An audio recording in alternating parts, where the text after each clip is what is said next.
오후 본문은 보살 문명품인데요.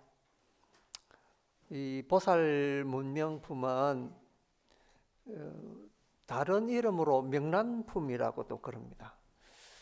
이 이제 명란품이라고 하는 것은 명자는 밝을 명자고 난자는 어려울 난자인데, 이 말이 무슨 말이냐면은 어려운 이치를 밝히는 내용이다, 이제 이거지.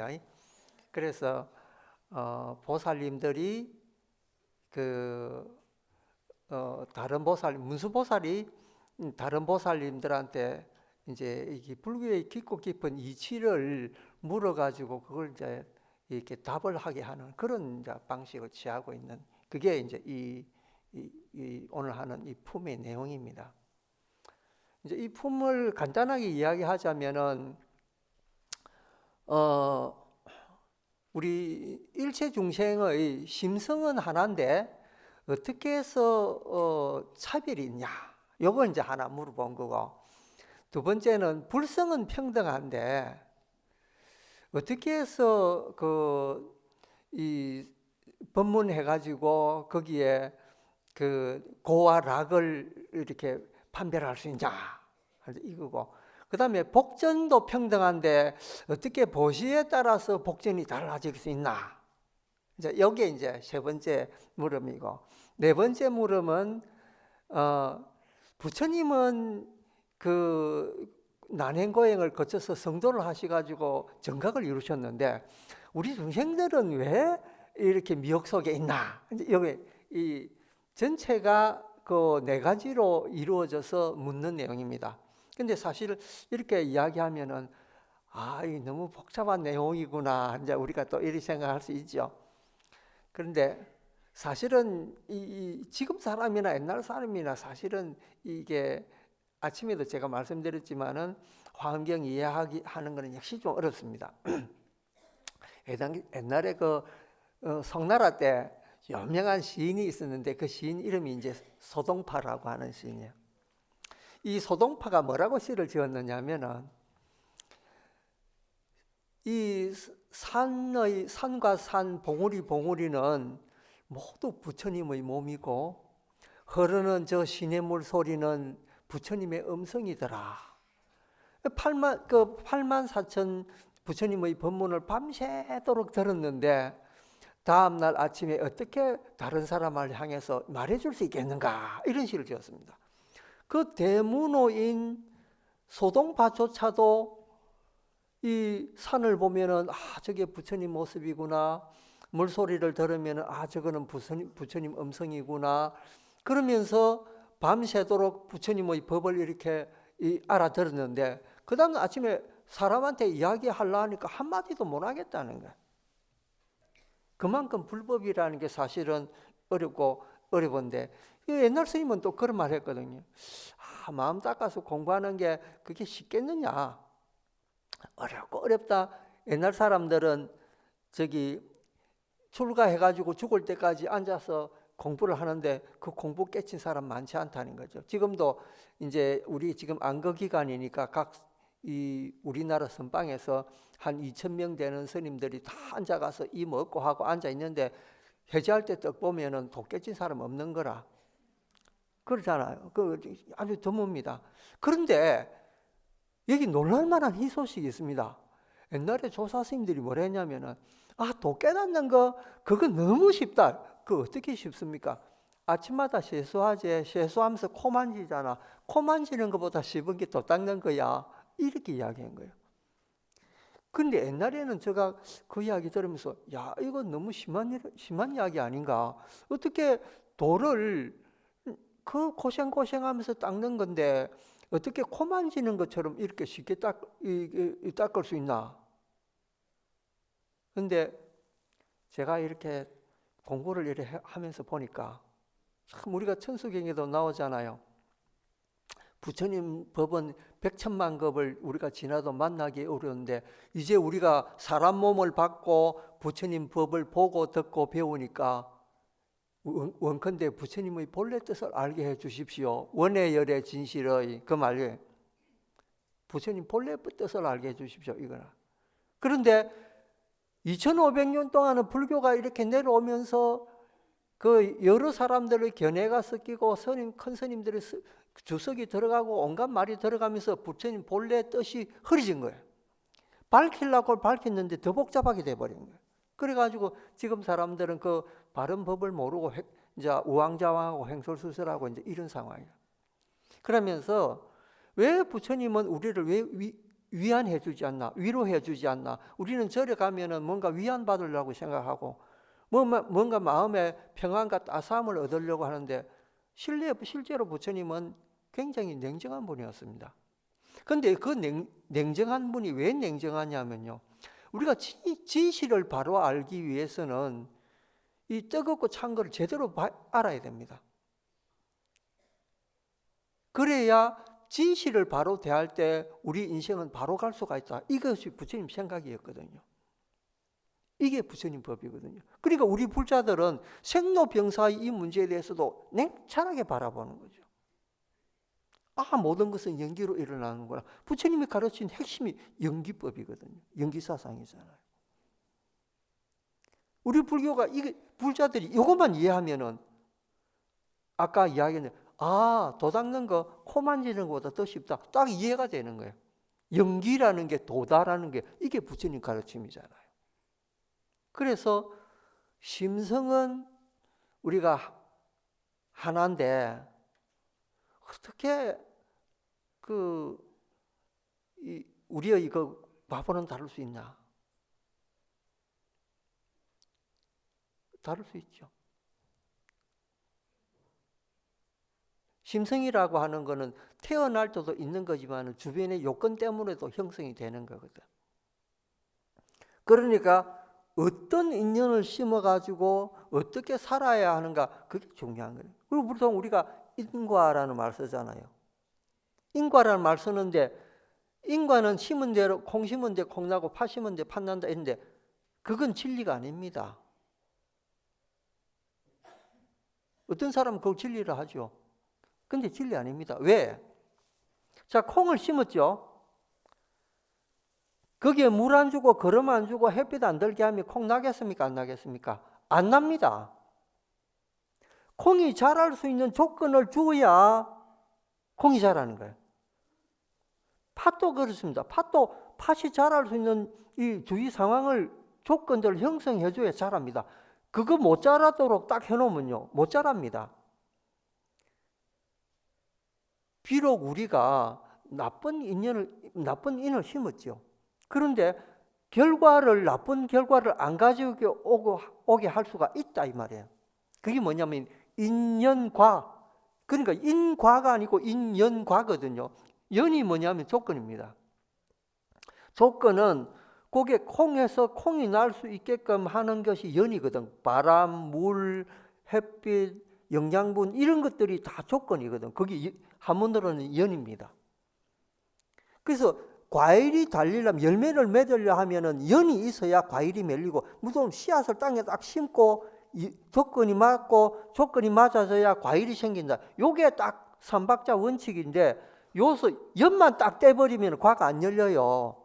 그러니까 예를 들면 여러분이 나쁜 이 원인을 가지고 있다 하더라도 여러분들이 마음 잘 닦고 어떻게 수행하고 어떻게 조건 만드느냐에 따라서 결과가 달라진다 이 말이에요. 이게 불교 가르침입니다. 그리고 불교 가르침은 무조건 인과가 있는 것이 아니고 인연과 이렇게 세 단계에 걸쳐서 있다는 거죠. 그래서 여러분들이 지금 잘 연기법을 이해를 해야 되는 게, 아, 내가 비록 나쁜 조건에서 태어났다 하더라도 내가 살아가면서 좋은 마음 쓰고 어떻게 열심히 노력하면 좋은 결과가 오겠구나. 이게 불교가 가르치는 방법이거든요. 니는 나쁘게 태어났으니까 죽을 때도 나쁘게 죽어, 이게 아닙니다. 두 번째 부처님 하신 말씀입니다. 전생에 대해서 너무 연연하지 마라. 예를 들면 지금 내가 가보를 받고 있는 게, 전생에 내가 무슨 죄를 많이 지어가지고, 이 자식들이 예를 먹이면 내가 전생에 무슨 죄가 많아가 이런 아들 낳았나, 자기가 낳았는데도 그런 말 하거든요. 근데 타령하는 게 뭐 전생 타령이거든. 근데 부처님 그러지 말아야 했어요. 우리 애들 부모가 좋은 환경 제공하면은 바르게 클 수 있습니다. 좋은 환경이라는 게 고액과외식이고 뭐 좋은 선생님 붙이고 좋은 대학 가고 이런 게 아니라는 거죠. 부모의 따뜻한 마음, 바라보는 따뜻한 시선, 이게 걔들한테 영양분이라는 거예요. 그러니까 우리나라 사람들은 특히 자녀들을 키울 때 내가 가지고 있던 욕망들, 내가 원했던 거를 애들을 통해서 완성시키고 싶어 하는 거라. 그러니까 니는 의사 되라, 니는 뭐 되라, 이런 식으로 이야기하는 거예요. 저는 의사하고 이렇게 판검사 이런 분들이 이제 간혹 이제 찾아오는 분들이 있습니다. 근데 저는 그분들한테 당신들이 세상에서 제일 불행한 직업을 가지고 있어 이라거든요. 그 그런 의사나 변호사나 법관들을 가진 부모님들도 오면은 굉장히 자랑스럽니다. 스님, 저 아들이 뭐 몇 급 공무원입니다. 이렇게 이야기하거든요. 판검사입니다. 이 소리를 못 해가지고 몇 급 고위 공무원이라 이야기를 하냐. 불행한 직업을 가졌군요. 저는 그럽니다. 왜 그런지 말씀 한번 들어보십시오. 의사들요, 출근 딱 합니다. 출근 딱 해가지고 제일 처음에 만나는 사람이 누굽니까? 이제 자기 담당하는 이제 무슨 이제 그 부서에 관계되는 분들이죠. 그러면 이제 그날 이제 무슨 회의라든지 뭐 약간 짧은 뭐 이렇게 이야기를 하겠죠. 그래가지고 첫 손님 오는 사람이 누굽니까? 환자죠. 자, 이제 점심 먹고 이제 퇴근할 때까지 누구만 봅니까? 환자만 봅니다. 환자가 즐거운 사람 있나요? 괴롭습니다. 선생님, 저 아픕니다. 저 아픕니다. 온갖 이 아픈 이야기만 하루 종일 듣는 거라 신물 납니다. 외과 의사는 째가지고 피만 봐야 되고 죽을 쟁이죠. 산부인과 의사는 아줌마들만 해봐야 됩니다. 죽을 쟁이거든. 치과 의사는 더 합니다. 남은 썩은 이빨 다 쳐다보고 뭐 돌리고 해야 되거든요. 행복합니까? 안 행복합니다. 돈은 좀 돈 뭐가 누가 씁니까? 마누라가 씁니다. 즐거운 건 마누라지. 의사 힘듭니다. 그래가지고 저녁에 집에 바로 안 들어갑니다. 술 한잔 해야죠. 한잔하고 집에 가면 막 피곤해 쓰러집니다. 아들 왔나? 아들 얼굴 한번 쳐다보고 막 잡니다. 그게 전부입니다. 그 사람들이 할 수 있는 사치가 뭔 줄 압니까? 자동차 좋은 거 사는 거거든요. 근데 그거 타고도 멀리 못 댕깁니다. 시간이 없으면 못 댕기거든. 죽을 쟁이라. 이래도 의사 행복합니까? 자식들 행복하고 하기 쉽죠. 인생, 내 누구들 판검사 만들고 누구 행복하라고 하는 게. 근데 행복합니까? 안 행복한 거예요. 실제로는 그렇습니다. 그 다음에 법관들, 판검사 뭐 이런 사람들. 이 사람들 누구 만납니까? 사기친 사람 만나야 되고, 내가 뭐 억울합니다. 어떻습니다. 하루 종일 듣는 이야기가 그런 이야기들이라. 보는 사람은 범죄하는 사람들만 보고, 한 사람이라도 와서 쌩글벙글 하면서 웃으면서 뭘 이야기하는 사람 있습니까? 내 찡그린 사람들 와가지고 내 이거 원한 좀 풀어줘서 뭐 재판해줘서 이런 사람만 오잖아요. 하루 정도 그거 하고 나면은 머리가 얼얼한 거예요. 행복합니까? 안 행복합니다. 밖에서는 내가 검사입니다, 판사입니다, 목자 힘 딱 주지만은 직장에 들어가 보십시오. 죽을 지경이라. 이게 인생입니다. 그러니까 요새 젊은 아들이 뭐라 하냐면 부모님 제가 좋아하는 거 할게요. 근데 1순위가 뭔 줄 압니까? 탤런트입니다. 탤런트, 배우 뭐 이런 것, 뭐 가수 뭐 이런 것들입니다. 근데 여러분 세대, 어른들 세대만 해도 어떻습니까? 옛날에 그 천박한 거라고 하지 마라 했잖아요. 근데 요새는 서로 해라고 학원 보내고 난립니다. 근데 그것도 경쟁 엄청납니다. 스타 배우 되는 거는 얼마 안 됩니다. 그러니까 그 스타 하나 만들기 위해서 엄청난 뒷바라지 해야 되는 거예요. 불행합니다. 하고 싶은 사람은 많은데 줄은 인간들은 너무 많은데 그 들어가는 데는 정말 좁은 문이에요. 그러니까 차라리 나 아마 요새는 또 셰프가 유행이잖아요. 근데 셰프 쉽게 됩니까? 우리나라만큼 프랜차이즈점 많은데도 드뭅니다. 그러니까 이제 은퇴하고 나면은 뭐라고 하냐면은 아유 커피숍 하나 할까? 그러잖아요. 아니면은 백종원이 유명하니까 백종원이 뭐 음식점 하나 할까? 이거잖아요, 요새는. 그런데 제가 생각할 때는 그거보다 무책임한 일도 없습니다. 음식은 여러분도 직접 음식 하시잖아요. 음식에 정성 안 들어가면 음식이 맛있느냐? 맛 없습니다. 그리고 요새 프랜차이즈 하는 음식점 가보면 이거 화학 조미료 너무 많이 써가지고 딱 한 숟가락 딱 떠먹어보면 딱 압니다. 이거 어떻는가. 그런데도 젊은 애들이 이게 이 화학 조미료에 중독이 돼가지고 걔들 가는데 따라가가지고 먹어보면 맛 하나도 없는 거예요. 젊을 때부터 화학 조미료에 중독이 돼버린 거예요. 근데 음식은 뭡니까?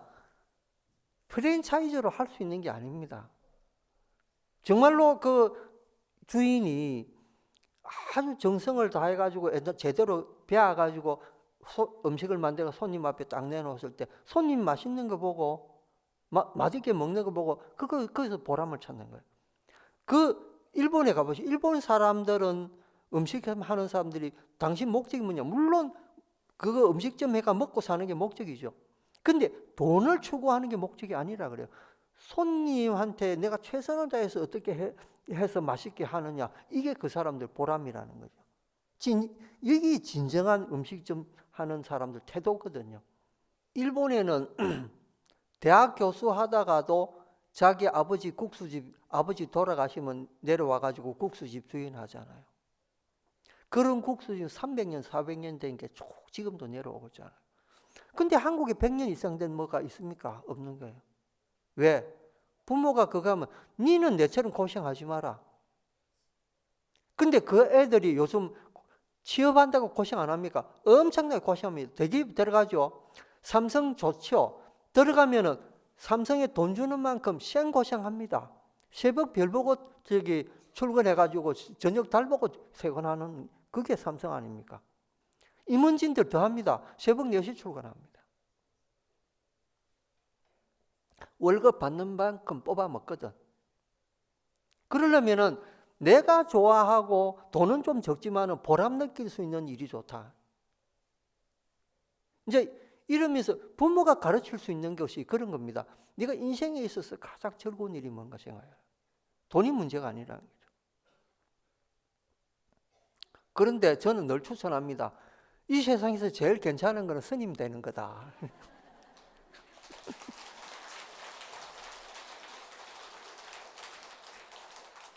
근데 아이러니하게도 우리 여기 계시는 불사님들은 아들 만들라는 사람 아무도 없잖아요. 제일 좋다 하면서도 박수까지 치놓고 내 아들 스님 만들라면 아이고 우리 아들이 어디가 부족해서 스님 하노 이런. 근데 부족해서 스님 하는 거 아니거든요. 근데 진짜 인생 이 제대로 하는 사람 아는 사람들 스님 시기를 합니다. 제가 아는 분 한 분은 아들이 둘이고 딸이 하나인데 딸을 먼저 출가를 시켰어요. 그래서 아들도 출가를 했거든. 그래서 큰 아들이 이제 인사를 왔습니다. 저한테. 뭐 하노? 물으니까 학교 선생님입니다. 그래 이제 어머니한테 물어보니까 스님 제가 아침 저녁으로 부처님한테 발언을 하는데 우리 아들 큰 아들 이 애마저도 출가를 했으면 좋겠습니다. 그래서 발언을 아침 저녁으로 하고 있습니다. 아유 그래 속으로 이놈은 출가하면 내 상자해야 되겠다. 제가 이제 그렇게 생각하고 있는데 어느 날 이야기 들으니까 뭐 어느 아가씨하고 데이트를 하고 있다 그래요. 좀 있더만 장계가 요번에 하나 낳았다. 상자하는 거 물 건너 갖다 주니. 그렇게 원력을 씌운 보살님도 계십니다. 그러면서 굉장히 자랑스럽게 생각하는데 한 번은 어디 이제 아들 된 이 스님을 데리고 내가 어디 갔는데 그 스님이 이제 거기 그 어느 쇼업인데 그 쇼업에 뭘 파냐면은 여러분 요새 그 미스터 선샤인이라고 하는 드라마 있잖아요. 그 미스터 선샤인에 나오는 의상을 만드는 여자가 있는데 그 여자가 이제 디자인한 옷을 파는 집이 있어요. 그 집에 이제 구경을 갔는데 그 옷을 보면서 그 여자 그 집 주인이 그래요. 스님 저기 애인이 있으면은 이거 하나 사주시죠. 이제 이러면서 그 젊은 스님한테 이야기를 한 거라. 그 젊은 스님이 하는 말이 쓱 웃으면서 내 늙은 애인하고 같이 와야 되겠네요. 이런 거. 늙은 애인이 누구냐니까 저희 어머니요. 그러니까 이 스님은 이 이제 어머니는 비록 아들 둘이는 출가 못 시켰지만 하나를 출가시키고 나니까 마음이 너무 좋다는 거예요. 그래서 어디 가든지 이 아들 스님이 어머니 모시고 다니는 거예요. 모시고 해제 때마다 나와가지고 모시고 다니는데 장가간 큰아들은 그래 못하는 거라. 마누라 눈치 본다고. 그 여러분들도 효도 받으려면 스님을 하나씩 만들어야 늦었을지도 모르죠. 자, 이제 이게 이제 중생은 이렇게 근기 따라서 각각 가보가 다 다른 거야. 어떻게 이제 그 중생이 이 연기법에 의해서 어떤 조건에 의해서 이렇게 살아왔느냐 이런 데 대해서 이제 결정이 지어지는 거죠. 그게 이제 그 심성은 하나인데 우리의 심성은 다 똑같은 거예요. 그런데 어떻게 차등이 있게 됐냐? 여기 이제 우리 그는 연기법 때문에 그렇다. 여기 해답이 나왔죠. 그 다음에 불성은 하나인데 어떻게 부처님 설법에 따라서 고와 락이 있게 되느냐? 이 불성이라고 하는 것은 이 부처님 근본 성품 아닙니까? 근데 부처님은 이 해탈한 분이고 우리는 미혹 중생이라. 미혹 중생이기 때문에 고통을 느끼는 것은 고통이다 생각하고 즐거움 느끼는 것은 즐거움이다 생각하고 이렇게 이분화해서 생각을 합니다. 물론 부처님도 고통받았습니다. 아침에 제가 말씀드렸지만 부처님도 이 육체를 가지고 생로병사를 겪은 분이라 6년 고행해가지고 아침 깨 한줌씩 자시면서 6년 고행해가지고 말년에 위장병 때문에 평생을 고생하셨거든. 인간 몸으로 가지고 있을 때는 고생합니다. 근데 부처님이 느끼는 거는 이거는 육체에서 오는 고통이구나. 내가 6년 동안에 고행하면서 그 고행으로 인해서 이 육체가 고통스러워졌구나. 이렇게 인식합니다. 그러나 부처님 정신세계는 고통을 느끼느냐? 그거는 이건 분리가 되어 있는 거예요. 육체의 고통, 육체가 고통스럽구나라는 건 인식을 할 뿐이지 이것이 고통스럽다라든지 이것이 즐겁다라든지 그런 생각을 안 하시는 거예요. 그게 우리 중생들하고 차이점이에요. 우리 중생들은 이 오용락에 있어서 조금이라도 즐거우면 즐겁다, 나쁘면 나쁘다, 불편하면 불편하다 이렇게 정신과 몸이 같이 따라가면서 괴로움을 받는 거죠. 이게 부처님하고 다른 점이에요. 그런데 우리가 받는 이 고통이나 즐거움도 이건 내가 지어낸 인연법 때문에 그렇고 이건 연기법 때문에 이렇구나 이렇게 생각하면은 고통이 와도 별로 고통스러운 줄 모르는 거예요. 이게 그냥 우리가 넘길 수 있는 거다 생각하죠. 예를 들면은 집안이 파산이 났는데 그 파산이 나가지고 그 식당 일을 해도 왜 이렇게 됐다, 내만 억울하다, 내만 이런 고통을 받는가 이렇게 생각하면 정신과 몸이 다 어렵게 됩니다. 그런데 우리가 이렇게 될 근원이 있어서 그렇구나 이렇게 생각하면 내가 이거 당연히 해야지라고 하면 그 고통이 반감이 됩니다. 제 아는 이 보살님이 한 분 계시는데 아주 집이 부유합니다. 그런데 이분이 한 번 이제 절에 와서 청소를 하는데 구석구석이 청소를 너무너무 잘하는 거예요. 그치 이제 밑에 그 파출부도 여러 명 되고 이제 있는 이런 분인데 집에서는 손 하나 까딱 안 하는데 절에 오면 그렇게 쓸고 닦고 잘해요. 그런데 제가 물었습니다. 보살님, 혹시 처사님 사업이 망해가지고 하루아침에 알거지가 되면은 보살님 어떻게 하겠냐? 이러니까 그 보살님 하는 말이 스님 저는 만약에 남편 사업이 지금 폭삭 망한다면 지금 식당에 나가지고 허드렛 일할 자신이 있습니다. 내가 이렇게 생각해 보니까 보살님 복은 보살님이 생각하는 그 정신에서 나왔다는 거예요. 내가 있는 사람이라고 해서 나는 이런 거 누려도 돼. 나는 손가락에 까딱 하나 할 거야. 이런 게 아니고 당신이 낮아지면 낮아질수록 그에 상응되는 일을 자신에게 할 자신이 있다는 거예요. 그런 마음가짐이 돼 있는 사람 복 안 오겠습니까? 복 옵니다. 그러니까 일체유심조록 아침에도 말씀드렸지만 마음 어떻게 먹느냐에 따라서 인생이 달라질 수 있습니다. 예를 들면 내가 청소를 하더라도 아니면 집 밖에서 누가 뭘 맡아나 이 파지를 짚는 사람이라도 마음이 즐겁게 파지 집어 있으면은 그날 그거는 극락인 거예요. 내가 왜 일해야 되나 이 찬바람 속에서 이렇게 생각하면 그건 지옥입니다. 그러니까 일본에 유명한 선사가 한 분 계셨는데 그 선사한테 이제 도력이 뛰어나다는 소리를 듣고 무사가 왔습니다. 무사가 칼을 착 빼가지고 그 스님 목에 탁 대면서 내가 듣기에 천당과 지옥이 있다는데 그게 진짜 있는가 말해라 이러니까 그 스님이 칼이 목에 들어와 있으니까 지옥이구만. 그러니까 무사가 그 말 듣고 칼을 쓱 빼가지고 칼집에 떡 내니까 아이고 이제 천당이다. 자기 상황이 천당과 지옥을 만드는 거예요. 천당과 지옥이 우리가 안 죽었으니까 모르잖아요. 근데 천당과 지옥은 우리 관념 속에 있습니다. 우리가 생각하는 그대로 이렇게 나와 있는 거죠. 아무리 좋은 환경에 있어도 불만 자꾸 가지면 그건 지옥입니다.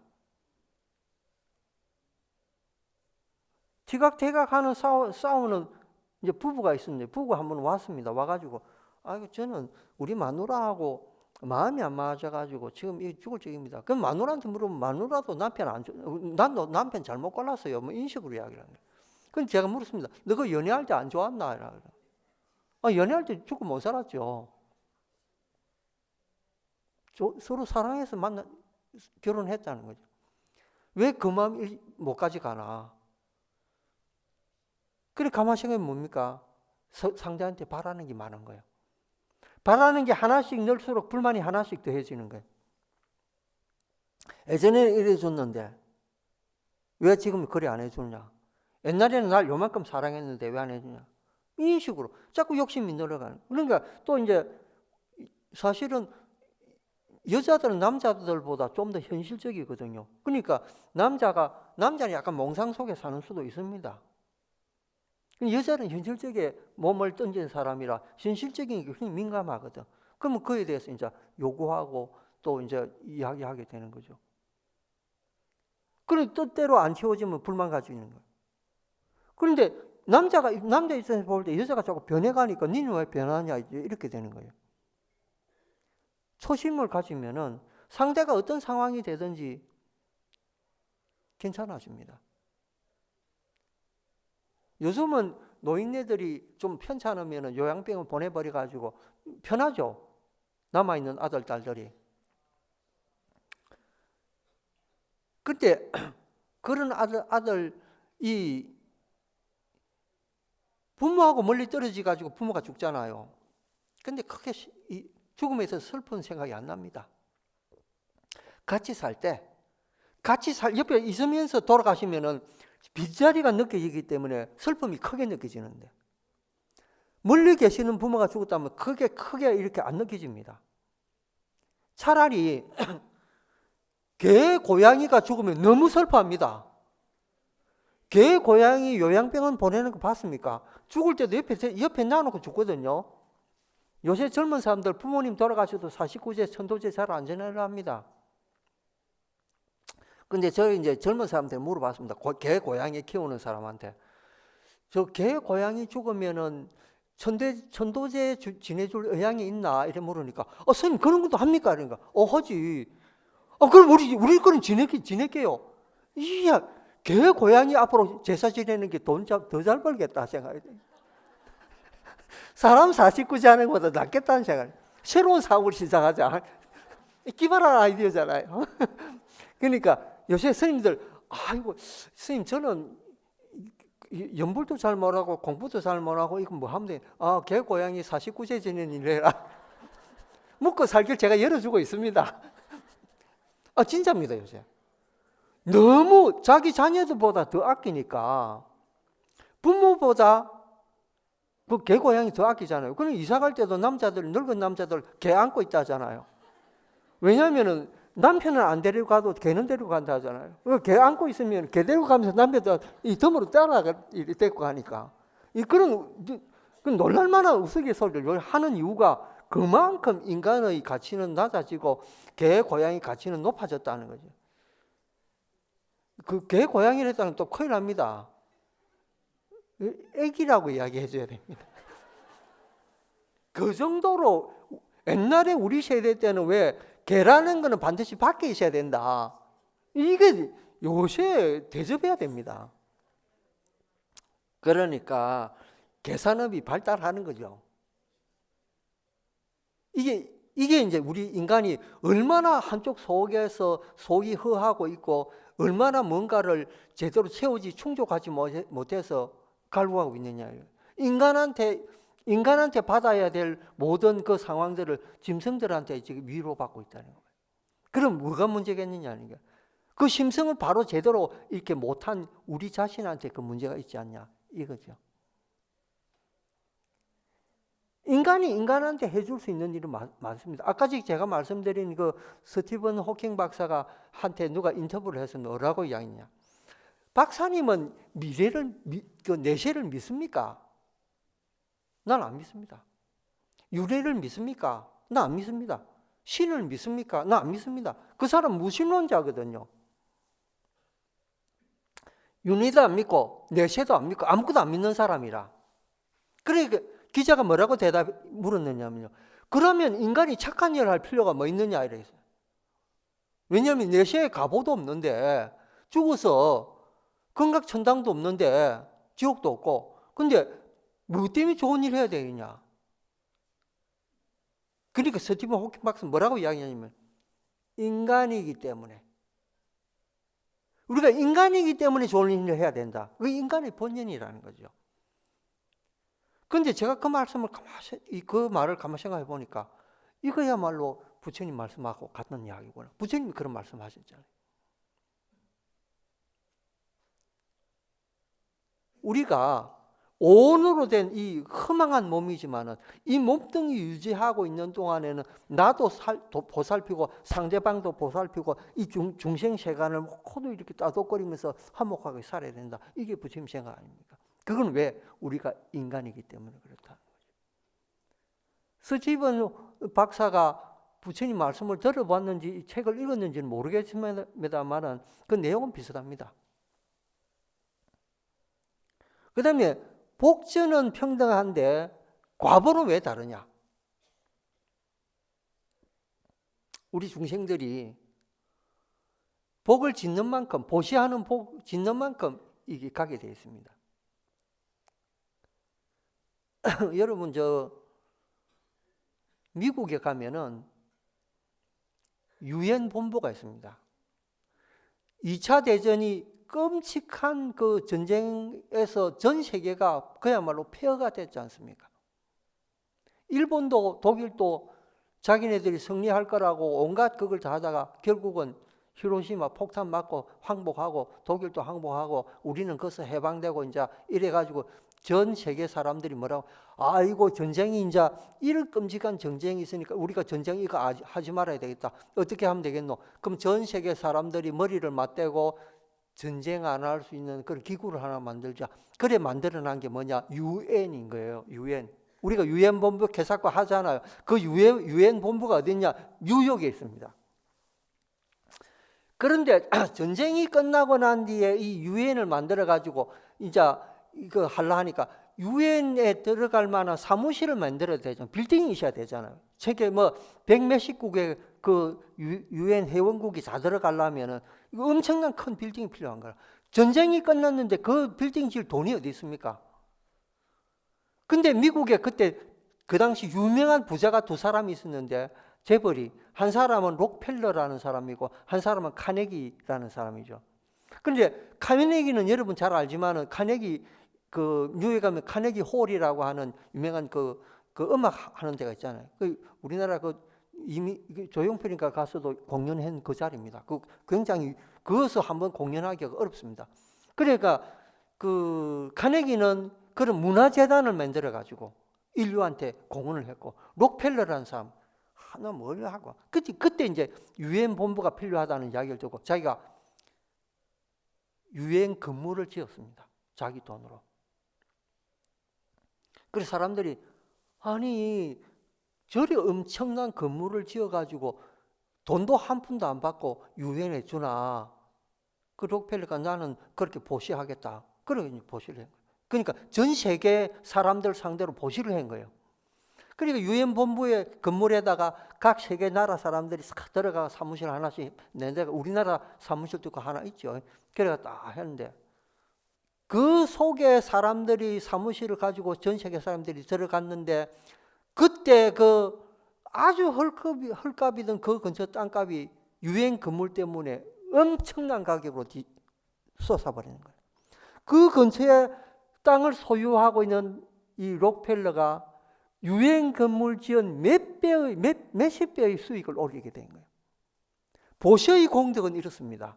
그 사람이 아무런 바라는 마음 없이 전 세계 사람들을 위해서 유엔 건물을 보시를 하니까 그 보시의 결과로 그 근처 땅값이 올라가지고 몇십 배의 돈을 손에 쥐게 된 거예요. 이게 보시고 눈앞에 보이는 보시의 공덕입니다. 대단하지 않아요? 그러니까 우리가 복전은 하나인데 과보는 다르다라는 게 이게 복전을 우리가 얼마나 사용하느냐. 복전이라는 게 복전의 그 복의 밭이잖아요. 근데 내가 복밭을 갖다가 한 이장을 갈든지 두 이장을 갈든지 그건 내 능력이라. 근데 그 능력만큼 한 만큼 보시가 돌아오는 거죠. 미국 부자들은 어떻습니까? 예를 들면 뭐 워런 버핏이라든지 아니면 페이스북 창안자라는 이런 사람들 뭐라고 이야기합니까? 보시 무조건 해야 되고 나라 세금 완벽하게 내야 돼. 좀 부자들한테는 돈 좀 더 받아라. 부자들이 그 이야기 하고 있는 게 미국 아닙니까? 그러니까 이 혜택이 누구한테 갑니까? 일반 서민한테 가는 거예요. 그거는 일반 서민한테 돈은 나눠주지 않지만은 사회적 인프라를 통해서 그 사람들한테 도움 줄 수 있다는 그게 그 미국 부자들의 생각이거든. 한국 어떻습니까? 재벌들 탈세하려고 나쁜 일 해가지고 돈 숨기려고 제3세계 무슨 이상한 페이퍼 컴퍼니 만들어가지고 돈 그거 다 숨기고 지금 이런 상황이잖아요. 그러니까 높은 신분이 있는 사람들 거짓말하는 거 밥 먹듯이 하고 이게 부도덕한 거예요. 복의 밭을 안 가는 거예요. 근데 과보가 뭡니까? 신문기자, 언론에서 전부 그 파가지고 아니 뭐가 잘못됐다 이러고 신문에 그 텔레비전 뉴스에 맨날 나오는 거 아닙니까? 부끄럽죠. 그러니까 복의 밭은 어떻게 되느냐? 심성을 어떻게 쓰느냐에 따라서 복의 밭을 어떻게 갈 수 있느냐 이게 차이가 있습니다. 그러니까 우리가 심성을 잘 조절해야 돼요. 재벌들 절에 와서 공부 좀 해야 된다 이 말이에요.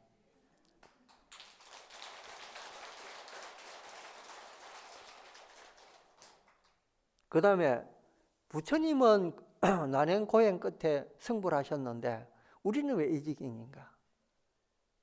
우리는 의지가 없어 그렇습니다. 부처님은 의지가 있고 여러분도 마음속에 부처 종자들이 다 있는데 그 부처 종자를 개발할 생각을 안 하는 거라. 그러니까 법당에서 법문 들 때는 참 좋은 마음 가져야 되겠구나. 나도 보시해야 되겠구나. 나도 겸손해야 되겠구나. 난 이웃을 위해서 뭔가 이게 덕이 되는 그런 행위를 해야 되겠구나. 그런 생각합니다. 이제 여기 있을 때는 문자 그대로 보살님들이죠. 관세음보살도 늘 이런 마음 가지거든요. 그래서 보살님이라 하거든. 근데 여러분들 여기 있을 때는 보살님들이에요.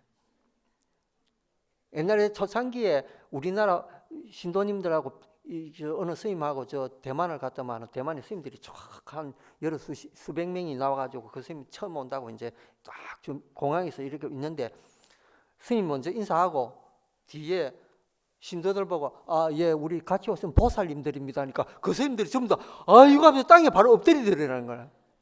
왜냐하면 그것은 보살님들은 관세음보살, 대세지보살, 지장보살 이런 분만 보살이라 하지 일반 신도들은 보살이라 안 하거든. 근데 보살님이라고 하니까 그 한국에서 대단한 그 큰일 하는 분인 거야. 그거 전부 다 완전히 예배했다는 이야기 있죠. 요새는 그 스님들 진짜 알아요. 나이롱이라는 거. 그러니까 여기 있을 때만 보살이 돼야 되겠다 이 생각하지 말고 나가가지고 집에 계실 때 어려울 때 어려운 상황에서 보살행을 해야 되는 거라. 그게 진짜 불자된 거죠.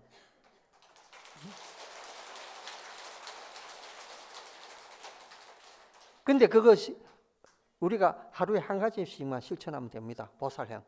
많이 할 필요 없습니다. 능력대로 하면 많이 하면 되죠. 근데 우리 이 한계가 있거든. 그러니까 한 가지만. 예를 들면 아들, 딸한테 좋은 말 하기. 처사님, 보살님한테 좋은 말 하기. 이거 한 가지만 실천해도 뭐 하루 종일 좋은 말 하고 있으라는 그 아침에 내가 예를 들면 괌 좀 지를 일 있어도 그걸 딱 잡고 좋은 말 하는 부드러운 말 하는 거예요. 부드러운 말 한마디, 향기로운 뭐 이거 미묘한 향기로운 말도 있잖아요. 그러니까 아니면은 좋은 행위를 한번 하든지 뭐 이런 거예요. 거기서 보살행이 조금씩 쌓이는 거예요. 이제 그렇게 해서 향상하려고 하는 마음, 올라가려고 하는 마음, 그게 이제 부처가 되는 이제 길이거든. 그것만 하면은 우리가 부처님처럼 살 수 있습니다.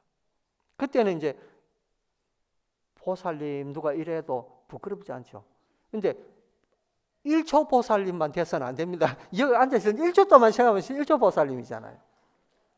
그러니까 이제 집에 가셔서는 진짜 이제 대보살행을 이제 하려고 생각을 해요. 이게 그 생각을 하면 딱 내잖아요. 그 생각하면 딱 내는 게 뭐냐면 화엄경에 부처님 말씀하신 일체유심죠. 내 마음이 모든 걸 만들고 내 마음이 모든 걸 결정하는구나. 그러면 내가 좋게 쓰면은 좋은 결과 오고 나쁘게 쓰면은 내한테 고통되는. 근데 남한테 고통 주는 게 아닙니다. 내가 내한테 고통 주는 거. 그게 제일 나쁜 거거든. 근데 자기가 그 고통도 자기가 만들잖아요.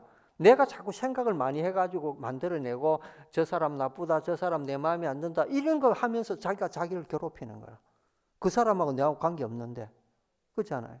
그러니까 남들은 내한테 관심 없습니다.